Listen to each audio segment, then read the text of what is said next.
It's one of the pleasures in my life is to do a show somewhere sort of nice on the Friday, say, and then be free on the Saturday to, I think, well, I've earned me living last night. I'll be free to go for a walk and, I take a map and, hit the local trails and meditate and fight with farmers. Well, that sounds good.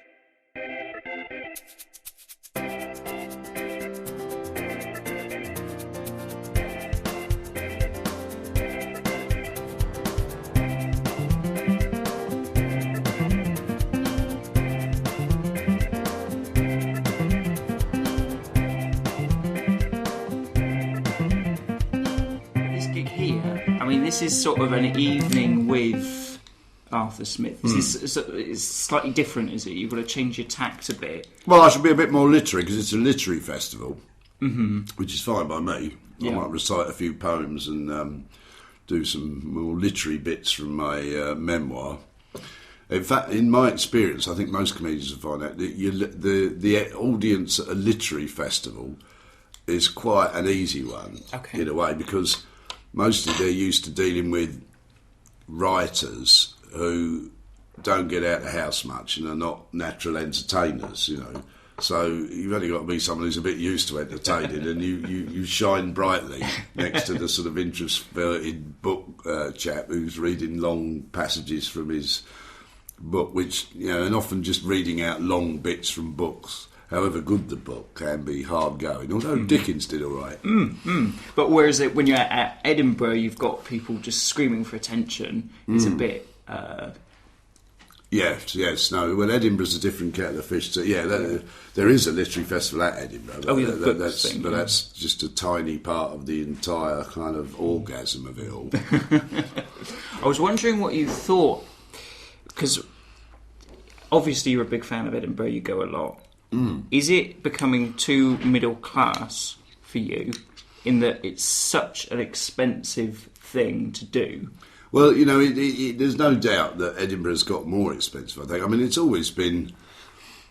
First off, Edinburgh's always been unique, the Fringe has anyway, in as far as anyone can go. Yeah. Your mum can go and do a show if she can find a telephone box to go in. I don't know, is your mother still alive? I hope I haven't yet.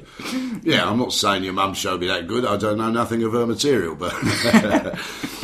Whereas, so it's got that kind of slightly amateurish feel, but of course it's so big that, over the years the money people and corporate people have moved in. And it's hard now, I think, for young comics. I mean, when I was younger, you could go up there and if you sold, if you sort of sold 75% of the tickets, you'd more or less break even type of thing. But now you could sell out and still lose money. And I think that's a shame. And I think it's turned into sort of two fringes in a way. You've got the official one and then the free fringe, which I applaud in its aspiration. Well, also as a punter, if you're going up there and spending 14 quid a ticket, it's very quickly you just... I was most proud that one year I did a show, and this was quite a while back, where you were offered your money back as you went in, plus an extra quid to leave before the start. And then anyway, the tickets were only a quid or something. Oh, right. Mind you, I could afford to put it on, but I wasn't making any money out of it. But so I had one gala night where the idea was TV execs on expenses. That was 50 quid for people to come to the gala show. Are you going to do stuff for the Free Fringe then? Or... I'm doing a show this year. I'm doing Arthur Smith Sings Leonard Cohen Volume 2. At the Pleasance Cabaret Bar. So, I mean, it's not to say I might not do some stuff on the Free Fringe, but this one is a more kind of organised, formal event.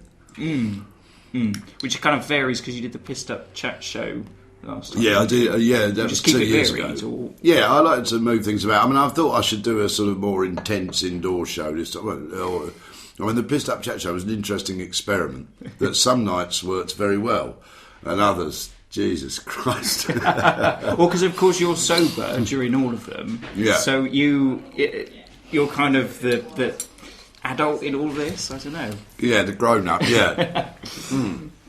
I mean, in a way, I've always quite fancied doing Arthur Smith's Eat Up chat show, or Arthur Smith's Stoned chat show, I'm sober, but I've got someone on ecstasy or LSD. The trouble is that I don't think that would go down well with a number of people, particularly the Leith police. If I was known to be handing out free ecstasy to But in a way, I'd be interested in doing that. The Worcester group are an interesting experimental theatre group. Did a thing some years ago where they did a play, fairly ordinary one-act play, and they then learnt it, and then rehearsed it. They all took acid and then attempted to perform it. I mean, this is not in front of audience, and filmed what they did. And then when they did the show in Edinburgh, the first half was how they did it normally, the second half was the same play performed, where they recreated performing on acid. I mean, I didn't see it. I tried to think what it was like, but it's an interesting idea. Very experimental, at least. Well, experimental is good thing to do in Edinburgh. Yeah. I mean, people do it less often, and too often they go up with the kind of touring show, or they're just looking to do a DVD. I mean, to me, Edinburgh's a place to, or it used to be anyway, where you could just try out a wild idea or do something that you wouldn't normally do in the general run of things. Something bizarre, strange, weird. And I've done a few of them over the years. Which it is still for some people, but then for some people it's just a big event in the comedy calendar, I guess. Yeah. Well, for me it never was, because that's where I started my career.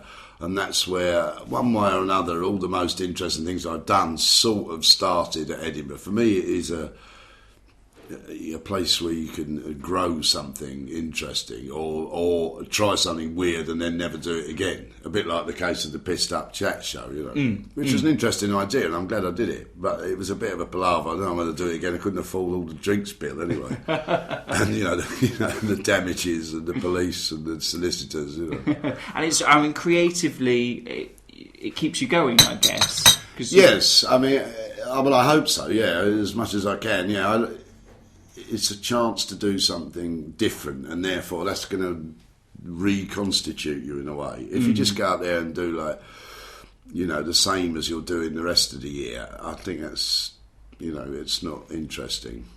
No, I don't want to prescribe what people do. They can do what the hell they want.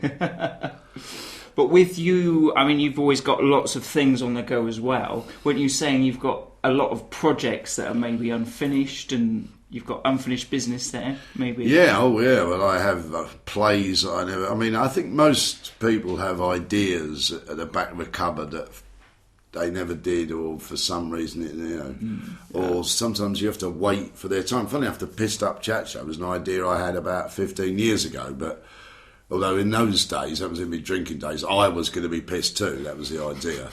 But you can adapt, yeah. But eventually I got around to doing it.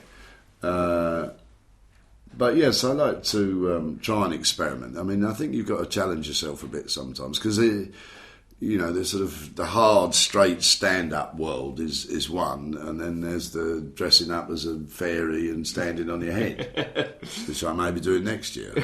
Which you do, and sort of also what you do is kind of maybe the slightly gentler, grumpy stuff. Do you ever get angry? Is that a size of the comedy? Angry is an interesting thing. As you get older, I find I am not as angry as I used to be. And if I think about the things that really make me angry, the things that make you a bit pissed off, a bit grumpy, but they're not serious. But things that make you angry, if you see a stand-up who's genuinely angry about something and is delivering a blistering routine about it, that's exhilarating. But there are some stand-ups who are just angry all the sodding time about anything, and I find that a bit wearisome.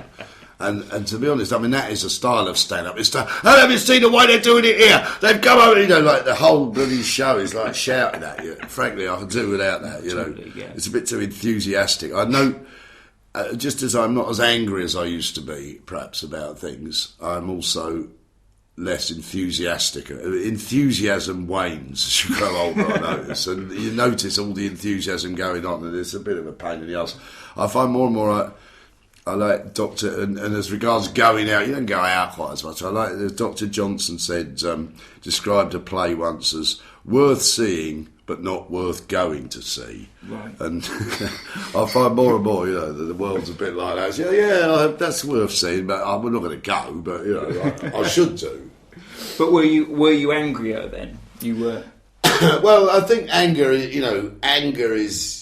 Testosterone anger is a young man's game mostly, and if you get too angry when you're old, you just end up getting sectioned and buried in a field or something. But I am angry actually in some ways. I'm angry at the Tory party, but not quite angry enough. That's the sort of Liberals' dilemma in a nutshell. I feel bad that I don't feel worse. But I get angry about politics. I get angry. But often that's trumped by my anger at the annoying twat next to me who's got his iPod on with the music tipping out into my ear.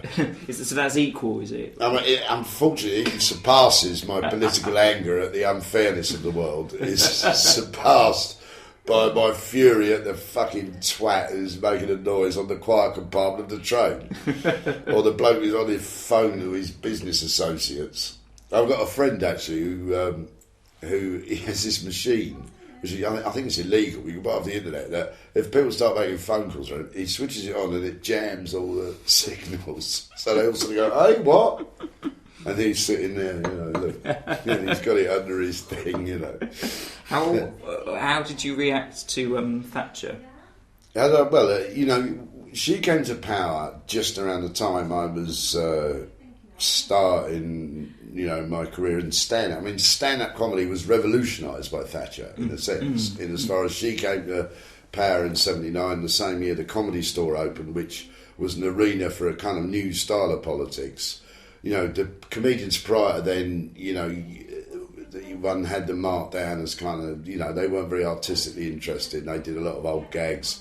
It was, they were all played golf and supported Mrs. Thatcher as far as we were concerned. So there was a kind of anger born when Thatcher came to power that, in a sense, created an explosion of comedy whose lava continues to fall around us. And there was very much then. It's hard now to remember just how divided everyone was. You were either for her or against her. And there was no kind of middle path. And pretty much everyone in comedy was against her, in my comedian's world, and she generated a lot of anger as she put people out of work and didn't give a shit about the effect she was causing. But I was angry then. But specifically her death, I guess, where it's all kind of come up again, has it ignited a fresh kind of thing in your comedy? Yeah. Well, I don't know about in my comedy. I've noted that. We speak now. It's just a few days after the funeral. Especially like last time, I was doing a gig in Chipping Norton. I wasn't going to score many points by coming on and railing against Thatcher for an hour and a half. But it's not to say I don't nail my colours to the mast, but. No, I don't know if it's. I don't know. I don't know if I haven't dragged out all my old Thatcher material. That seems a bit inappropriate. No. But it's maybe. I think actually I am more angry about this current government and the austerity and the crushing. They seem to work on the assumption. It was like all that terrible business where that awful man who'd been responsible for the death of the children, he was on benefits, and the Mail trying to claim that somehow to be on benefits and make you a child murderer. That infuriated me. Of course, that's what the Mail wanted to do. Well, then I thought, well, what they seem to be saying here is, poor people do all the crime, so make them poorer, and that'll be the end of crime. That seemed to be the sort of logic they were going for. I get angry but then, the Mail designs itself to anger people like me. So, in a sense, you're losing the game. You should just never look at the fucking thing. But it's maybe more against things like that than the establishment. Well, I'm angry. As I say, I'm not as angry generally as I used to be, but by and large, I'm angry at the unfairness of the world. But but also you come to realise that there's not much you can do about it. The poor get poor and the rich get rich. That's how it goes. Everybody knows. As Leonard Cohen will be singing in my show. But is it almost, I don't know, that's the way that it is, and we've just got to kind of work with it now? Well, there's a degree of fatalism. There's a divinity shapes our ends, rough hew them how we may, as I believe Anthea Turner once said, or maybe it was Shakespeare. You can't change the world entirely. You cannot wrestle the world into the shape you want it to be. You can try, but you're never going to succeed. But in the wrestling with the world comes comedy. How do I cope with the man? I keep getting a little card, laminated card saying, "Your stupid iPhone is really annoying me," and holding it up. I might do that, but I've got a feeling people can get quite angry. It's like you've invaded their space. A bloke nearly took a swing at me when I asked him to turn his sodding music down. But I'll shut up about the music, because it's an old man's complaint. Young people don't seem to care. I am from the world where seeing CCTV cameras everywhere, it sort of immediately makes you think of 1984 and the clamour of every time you get on a train, and I get on a lot. If you see anything suspicious, please report it to a member of staff or a police officer. I must have heard that sentence 5,000 times in the last couple of years. Yeah. And, to be honest, if I saw someone suspicious standing there brandishing a gun or something, and there was a copper next to me, I wouldn't need a sodding announcement to tell me. I'd say, listen, that bloke's suspicious. But the whole kind of CCTV thing is still, that kind of invasion of privacy is... Yeah, that your generation of people are used to this. And it's like Facebook, where you tap your "today I had a shit," and then everyone in the world knows about it or can find out if they wish to, or Twitter, or the globalisation is a bit terrifying. For someone who's, I come from a world where, well, I don't, but I might have come from that medieval world where you never went more than 7 miles from where you were born, and anyone coming through you didn't know was a stranger in these parts. But that's an extreme version. But the immediate availability of everything all the time is, it's a change, it's a shift in modern. You wonder if even modern consciousness, if it's going to change the way we all think. If it's going to, we'll all end up half man, half computer in the end. In fact, we'll all just be machines, sort of.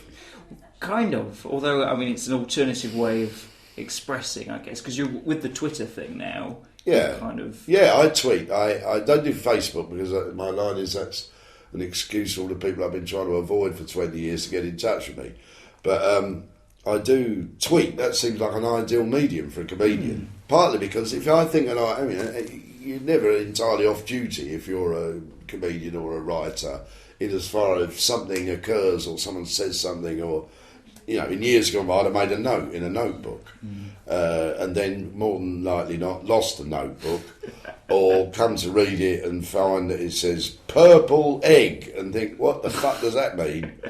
Can't remember. But in tweeting you can write this purple egg is, you can do your proper line, and I go back and read my Twitter feed to see if I've done any good gags. And also you get people will retweet them. If something's been retweeted loads, you think, oh, well, maybe that's funny. But is that then taken if you use that line? No, that's bullshit. As though everyone who's turned up at my show tonight's been diligently reading my Twitter feed. No. They might have seen it, I don't know. Yeah, but it's not quite the same to see you reading it, saying it out loud. I think you don't have to worry that your material... people could steal it, of course, and I think that must go on. If you write a funny line and then someone else is doing it, but then it was ever thus, really. It's just inevitable that it... Yeah, again, before I became a comedian, in the world of the sort of Northern Club circuit, or... it would be, there was a sort of pool of gags and everyone had them, it was like jokes, as Stuart Lee said, was naturally occurring phenomena. So you could, it wasn't like, then there became the era, well, don't you steal my material? And even now, I think it's very frowned upon if a comedian goes on and starts doing someone else's material. On the other hand, there are so many comedians and so much material in the world, I don't know if anyone would notice. It's just inevitable that things, but also that people come up with the same ideas. Well, of course, that's why it has no legal weight. You know, I can't sue someone for using my joke, because there's a very reasonable thing. Well, I thought of it as well. I didn't know you were doing it, you know. Do you still get cross about what you saw as the politically incorrect people coming through? Is that still an issue? Well, you know, yeah, I am a bit old school in this, and certainly, you know, when you see kind of sharp-ass young blokes doing rape jokes, I just think it's lazy, abhorrent, and offensive and bad. On the other hand, you know, it's not for me to, you know, I believe in freedom of speech. I don't believe people should be stopped from doing material, well, unless it actually sort of incites racial hatred or something. But, or, you know, it's against the law. But, yeah, I mean, I think that generation of comedians like sort of Jimmy Carr and whatnot, in a sense, were reacting against the right-onness of the kind of political comedians that I started with, you know. And so for them, it seems experimental almost to do a joke about gypsies smelling or something, and or rape jokes. It seems like, in a way, you're being bold and courageous. I just think it's sort of pathetic, but I recognise that if I get too wound up, it just, you know, it's like Frankie Boyle. Let him do his thing, really. And it's up to the audience to decide. Kind of. Although if you find you kept being booked by the National Front or something, or the Fascist Party of Great Britain, then I think, you know, you'd have to have a bit of a rethink, unless you are yourself a fascist. Yeah. Yeah, in the end, it's the audience that sort of decide. I mean, that's one of the wonderful things about comedy. In no other, well, I'm not to call it an art form in a way, but in no other form do you get an instant and genuine response. You know, laughter is a physiological response that comes instantly. You know immediately whether that line works or not. Whereas you could be a painter and endlessly painting primroses without ever really knowing what anyone thinks. Or even a dramatist, which I've been, you know, you can't know until it's in front of an audience. Every comedian knows this. However, you could have a team of 1,000 comedians all agreeing that this joke is great. You put it in front of a proper audience and they'd all go, oh, boring, you know. And the ad-lib on the side is the one that gets a big laugh, you know. Yeah. It's been a pleasure. Thank Matt, you so much. My pleasure. I'll leave you to ramble. Yes. Do you know where you're going to go? This coffee's expensive. I'll pay for it. Are you sure? Have it on me. No, I've got me map, though, and you've pleasingly pointed out I haven't got too long before the gig. I'm more having a big ramble tomorrow. Okay. But cheers.